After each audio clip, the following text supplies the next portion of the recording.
ಲಕ್ಷ್ಮೀದೇವಿ ನಿಮ್ಮ ಮನೇಲಿ ಏನಾದರೂ ನೆಲೆಸಿದ್ರೆ ಬರಬೇಕು ಅಂತಿದ್ರೆ ನಿಮ್ಗೆ ಈ ಥರ ಎಲ್ಲ ಸೂಕ್ಷ್ಮಗಳು ಕೊಟ್ಟು ನಿಮ್ಮ ಮನೆಗೆ ಬರ್ತಾಳೆ. ಲಕ್ಷ್ಮೀದೇವಿ ಚಂಚಲೆ, ಒಂದು ಕಡೆ ನಿಲ್ಲಲ್ಲ. ಲಕ್ಷ್ಮೀದೇವಿ ನಿಮ್ಮ ಮನೇಲಿ ನೆಲೆಸಿದ್ದಾಳೆ ಅಂದರೆ ನೀವೇನೆಲ್ಲ ಮಾಡಬೇಕು, ಲಕ್ಷ್ಮಿ ನಿಮ್ಮ ಮನೇಲೇ ಇರಬೇಕು ಅಂದರೆ, ಮತ್ತು ಲಕ್ಷ್ಮೀದೇವಿ ನಿಮ್ಮ ಮನೆಗೆ ಬರಬೇಕು ಅಂದರೆ ನೀವು ಯಾವ ರೀತಿ ಇರಬೇಕು. ಲಕ್ಷ್ಮೀದೇವಿ ನಿಮ್ಮ ಮನೇಲಿ ನೆಲೆಸಿದ್ದಾಳೆ ಇಲ್ಲಾಂದರೆ ಬರ್ತಿದ್ದಾಳೆ ಅಂದರೆ ನಿಮ್ಮ ಮನೇಲಿ ಈ ರೀತಿ ಎಲ್ಲ ಆಗ್ತಾ ಇರುತ್ತೆ. ಇವೆಲ್ಲ ನಾನು ನಿಮಗೆ ತಿಳಿಸ್ಕೊಡ್ತೀನಿ. ಅದಕ್ಕೆ ಮುಂಚೆ ನನ್ನ ಚಾನಲ್ ಯಾರೆಲ್ಲ ಸಬ್ಸ್ಕ್ರೈಬ್ ಮಾಡಿಲ್ವೋ ಅವರು ಸಬ್ಸ್ಕ್ರೈಬ್ ಮಾಡ್ಕೊಳ್ಳಿ. ನಾನು ನಿಮ್ಮ ಜೀವನ ಬದಲಾಗೋದಕ್ಕೆ ಒಳ್ಳೊಳ್ಳೆ ಮಾಹಿತಿನ ಕೊಡ್ತಾ ಇರ್ತೀನಿ. ಲಕ್ಷ್ಮೀದೇವಿ ಎಂಥವ್ರ ಮನೆಗೆ ಬರೋದಕ್ಕೆ ಇಷ್ಟಪಡ್ತಾಳೆ ಅಂದರೆ, ಲಕ್ಷ್ಮೀದೇವಿ ಯಾವಾಗಂದರೆ ಅವಾಗ ಸಂಚಾರ ಮಾಡಲ್ಲ. ಆ ದೇವಿ ಮನೆಗೆ ಬರ್ತಿದ್ದಾಳೆ ಅಂದರೆ ಅದಕ್ಕೊಂದು ಟೈಮ್ ಇರುತ್ತೆ. ಆ ಟೈಮಲ್ಲಿ ಎಲ್ಲರ ಮನೇನೂ ಬಂದು ಲಕ್ಷ್ಮಿ ನೋಡ್ತಾಳೆ. ದೇವತೆಗಳು ಸಂಚಾರ ಮಾಡೋದಕ್ಕಂತಲೇ ಒಂದು ಸಮಯ ಇರುತ್ತೆ. ಆ ಸಮಯ ಬೆಳಗ್ಗೆ ಬ್ರಾಹ್ಮಿ ಮುಹೂರ್ತ. ಬ್ರಾಹ್ಮಿ ಮುಹೂರ್ತ ಅಂದರೆ ಬೆಳಗ್ಗೆ 4 ಗಂಟೆಯಿಂದ 5:30. ಆ ಸಮಯದಲ್ಲಿ ದೇವತೆಗಳೆಲ್ಲ ಸಂಚಾರಣೆ ಮಾಡ್ತಿರ್ತಾರೆ.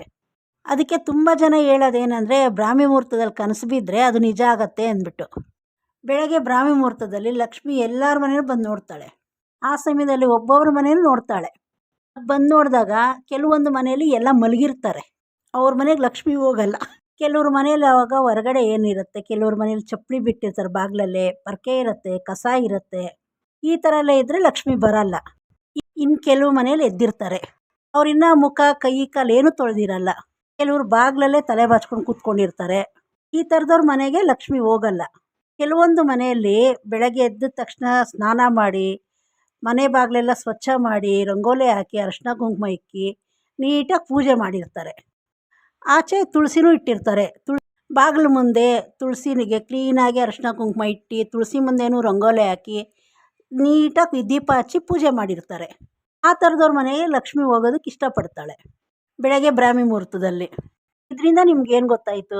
ಮನೆ ಬಾಗಿಲೆಲ್ಲ ಸ್ವಚ್ಛವಾಗಿ ಇಟ್ಕೊಂಡು ಎಲ್ಲ ಕ್ಲೀನಾಗಿದೆ, ಲಕ್ಷ್ಮಿ ನಿಮ್ಮ ಮನೆಗೆ ಬರ್ತಾಳೆ ಅಂತ. ಬೆಳಗ್ಗೆ ಬ್ರಾಹ್ಮಿ ಮುಹೂರ್ತದಲ್ಲಿ ಎದ್ದು ನಾನು ನಿಮಗೆಲ್ಲ ಹೇಳಿದೆ, ಲಕ್ಷ್ಮಿ ಚಂಚಲೆ, ಒಂದತ್ರ ಇರಲ್ಲ ಅಂದ್ಬಿಟ್ಟು. ಲಕ್ಷ್ಮಿ ನಿಮ್ಮ ಮನೆಗೆ ಬಂದು ನಿಮ್ಮ ಮನೇಲಿ ನೆಲೆಸಿರಬೇಕು ಅಂದರೆ ನೀವೇನು ಮಾಡಬೇಕು? ಮನೇನ ಸ್ವಚ್ಛವಾಗಿ ಇಟ್ಕೊಬೇಕು. ನೀವು ಮನೆ ಬಾಗಿಲು ಎಷ್ಟು ಸ್ವಚ್ಛವಾಗಿ ಇಟ್ಕೊತೀರೋ ಅಷ್ಟು ಚೆನ್ನಾಗಿ ನಿಮಗೆ ಲಕ್ಷ್ಮಿ ಒಲಿತಾಳೆ. ಮತ್ತು ಮನೇಲಿ ಯಾವಾಗಲೂ ಶಾಂತವಾಗಿರಬೇಕು, ಗಲಾಟೆ ಇಲ್ಲದೆ ಸಂತೋಷವಾಗಿರಬೇಕು. ಮತ್ತು ಸಾಯಂಕಾಲ ಲೈಟ್ ಹಾಕಬೇಕಾದ್ರೆ ಬಾಗಿಲಿಗೆ ಸ್ವಲ್ಪ ನೀರು ಹಾಕ್ಬಿಟ್ಟು ಲೈಟ್ ಹಾಕಿ. ಮತ್ತು ಇನ್ನೊಂದು ವಿಚಾರ ಏನಂದರೆ, ಯಾರೇ ಆಗಲಿ ಶುಕ್ರವಾರ ದೇವ್ರ ಮನೆ ಕಳಸ ತೊಳಿಬೇಡ್ರಿ. ಯಾವುದೇ ಪ್ರಾಣಿ ಆಗಲಿ ಏನೇ ಒಂದು ಇರಲಿ ನಿಮ್ಮ ಮನೆ ಹತ್ರ, ಅದಕ್ಕೆ ಸ್ವಲ್ಪ ಊಟ ಆಗಲಿ ಏನಾದರೂ ಒಂದು ಬಿಸ್ಕೆಟ್ ಆಗಲಿ ಹಾಕಿ. ಮತ್ತು ಒಂದು ಬಟ್ಲಲ್ಲಿ ಯಾರೇ ಆಗಲಿ ನೀರಿಡಿ, ಒಂದು ಪಕ್ಷಿಗಳೇ ಆಗಲಿ, ಒಂದು ಕಾಗೆನೇ ಆಗಲಿ, ಏನೋ ಬಂದು ಇಲ್ಲ ಒಂದು ನಾಯಿನೇ ಆಗಲಿ ನೀರು ಕುಡಿಯುತ್ತೆ. ಇದರಿಂದ ನೀವು ಲಕ್ಷ್ಮಿಗೆ ಹತ್ರ ಆಗ್ತೀರ. ನೀವು ಇದೆಲ್ಲ ಪಾಲಿಸ್ಕೊಂಬಂದರೆ ಸದಾ ಲಕ್ಷ್ಮಿ ನಿಮ್ಮ ಮನೇಲೇ ಇರ್ತಾಳೆ. ಇನ್ನೊಂದು, ಲಕ್ಷ್ಮಿ ನಿಮ್ಮ ಮನೇಲಿ ಇದ್ದಾಳೆ ಇಲ್ಲ ಲಕ್ಷ್ಮಿ ಬರೋದಕ್ಕೆ ನೋಡ್ತಿದ್ದಾಳೆ ಅಂತ ಗೊತ್ತಾದರೆ ನಿಮ್ಗೆ ಈ ಥರ ಎಲ್ಲ ಸೂಕ್ಷ್ಮಗಳು ಗೊತ್ತಾಗತ್ತೆ. ಮತ್ತು ನಿಶಬ್ದವಾಗಿ ಮನೇಲಿ ಒಬ್ಬರೇ ಇದ್ದಾಗ, ಯಾರೂ ಇಲ್ಲದೇ ಇರೋಂಗೆ ನೀವು ಗಮನ ಕೊಟ್ಟು ನೋಡಿ, ಆ ಮನೆಯಲ್ಲಿ ಒಂದು ಸುಗಂಧದ ವಾಸನೆ ಬರುತ್ತೆ. ಮನೆಯಲ್ಲಿ ಒಂದು ಸಾಂಬ್ರಾಣಿ ಕಡ್ಡಿನೂ ಹಚ್ಚಿರಲ್ಲ, ಧೂಪನೂ ಹಚ್ಚಿರಲ್ಲ, ಆಗ ಆ ಪರಿಮಳ ಬರುತ್ತೆ ನಿಮಗೆ.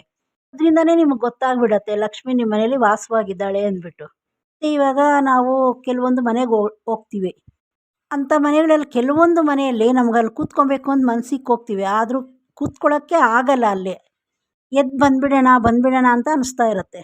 ಮತ್ತು ಕೆಲವೊಂದು ಮನೆಗೆ ಹೋಗಿ ಕೂತ್ಕೊಂಡ್ರೆ ಎದ್ದು ಬರೋಣ ಅಂದರೂ ಕೂಡ ನಮ್ಗೆ ಮನಸ್ಸೇ ಆಗಲ್ಲ. ಅಲ್ಲೇ ಸ್ವಲ್ಪ ಹೊತ್ತು ಕೂತ್ಕೊಳ್ಳೋಣ ಅನಿಸುತ್ತೆ. ಮನಸ್ಸಿಗೆ ನೆಮ್ಮದಿ ಕೊಡುತ್ತೆ, ಒಂಥರ ಶಾಂತವಾಗಿರುತ್ತೆ. ಆ ಮನೆಯಲ್ಲಿ ಲಕ್ಷ್ಮಿ ಇರ್ತಾಳೆ. ಇವಾಗ ನೀವು ಹೊರಗಡೆ ಹಣ್ಣು ಗಿಡಗಳು ಹಾಕಿರ್ತೀರ, ಅದು ಹಣ್ಣೇ ಬಿಟ್ಟಿರಲ್ಲ, ಎಲ್ಲ ಒಂದೇ ಸತಿ ಹಣ್ಣು ಬಿಡೋದಕ್ಕೆ ಸ್ಟಾರ್ಟ್ ಆಗುತ್ತೆ. ಇದ್ರ ಸೂಚನೆ ಏನಂದರೆ ಲಕ್ಷ್ಮಿ ನಿಮ್ಮ ಮನೆಗೆ ಬಂದಿದ್ದಾಳೆ ಅಂತ ಅರ್ಥ. ಇವಾಗ ನಿಮ್ಮ ಮನೆ ಬಾಗಿಲಲ್ಲಾಗಲಿ ಒಳಗಡೆ ಆಗಲಿ ಯಾವುದಾದ್ರೂ ಒಂದು ಪಕ್ಷಿ ಬಂದು ಗೂಡು ಕಟ್ತು ಅಂದರೆ ಅದೂ ಒಂದು ಸೂಚನೆಯೇ. ಗೋಡೆ ಮೇಲೆ ಹೋಗೋದನ್ನು ನಾವು ದೇವತೆ ಸ್ಥಾನ ಕೊಟ್ಟಿದ್ದೀವಿ. ಅದಕ್ಕೆ ನಾವೇನಾದರೂ ಮಾತಾಡ್ತಾ ಇರ್ಬೇಕಾದ್ರೆ ಅದು ಕೂಗಿದ್ರೆ ಒಳ್ಳೆಯದಾಗುತ್ತೆ ಅಂತ ಹೇಳ್ತೀವಿ. ಆದರೆ ಅದು ದೇವ ಮೂಲೆಯಲ್ಲಿ 3 ಒಟ್ಟಾಗಿ ಕಾಣಿಸ್ಕೊಂಡ್ರೆ ನಿಮ್ಮ ಮನೆಗೆ ಲಕ್ಷ್ಮಿ ಬರ್ತಾ ಇದ್ದಾಳೆ ಅಂತ ಅರ್ಥ. ಮತ್ತು ಹಸು ನಿಮ್ಮ ಮನೆ ಹತ್ರ ಯಾವಾಗಲೂ ಹಸು ಬರ್ತಾ ಇರುತ್ತೆ ಅಂದರೆ ಲಕ್ಷ್ಮಿಯಲ್ಲಿ ನೆಲೆಸಿದ್ದಾಳೆ ಅಂತ ಅರ್ಥ. ಇಲ್ಲ ಅಂದರೆ ಲಕ್ಷ್ಮಿ ಬರೋದಕ್ಕೂ ಅದು ಸೂಚನೆ ಅಂತ ಅರ್ಥ. ಅದು ಬಂದಾಗ ಒಂದು ಬಾಳೆಹಣ್ಣಾಗಲಿ ಇಲ್ಲ ಬೆಲ್ಲ ಅಕ್ಕಿ ಆಗಲಿ ಇಲ್ಲ ಕುಡಿಯೋ ನೀರಾಗಲಿ ಅದಕ್ಕಿಡಿ.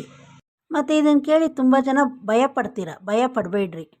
ನೀವು ರಾತ್ರಿ ಮಲಗಿರ್ಬೇಕಾದ್ರೆ ಅಲ್ಲಿ ನಮಗೆ ಮನೆ ಹತ್ರ ಗೆಜ್ಜೆ ಸೌಂಡ್ ಬರುತ್ತೆ, ಅದಕ್ಕೆ ಭಯ ಪಡೋಕ್ಕೆ ಹೋಗಬೇಡ್ರಿ. ಲಕ್ಷ್ಮಿ ಓಡಾಡ್ತಾ ಇದ್ದಾಳೆ ಅನ್ನೋ ಅರ್ಥ.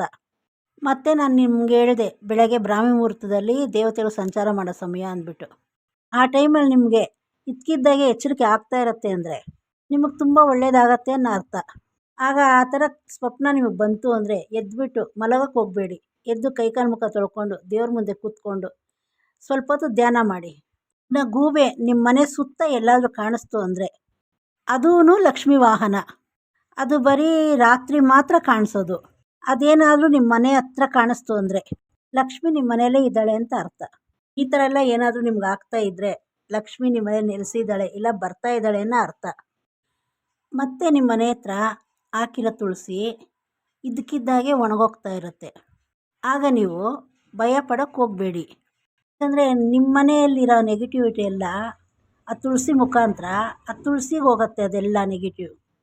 ಆಗ ನಿಮ್ಗೆ ಆ ತುಳಸಿಯಿಂದನೇ ಗೊತ್ತಾಗತ್ತೆ ನಿಮ್ಗೇನಾದ್ರು ಕೆಟ್ಟ ದೃಷ್ಟಿ ಬಿದ್ದಿದೆ, ನೆಗೆಟಿವಿಟಿ ಆಗಿದೆ ಅಂದರೆ, ಇಲ್ಲ ಯಾರಾದರೂ ಏನಾದ್ರು ಕೆಡುಕು ಮಾಡಿದರೆ ಆಗ ತುಳಸಿ ಒಣಗತ್ತೆ.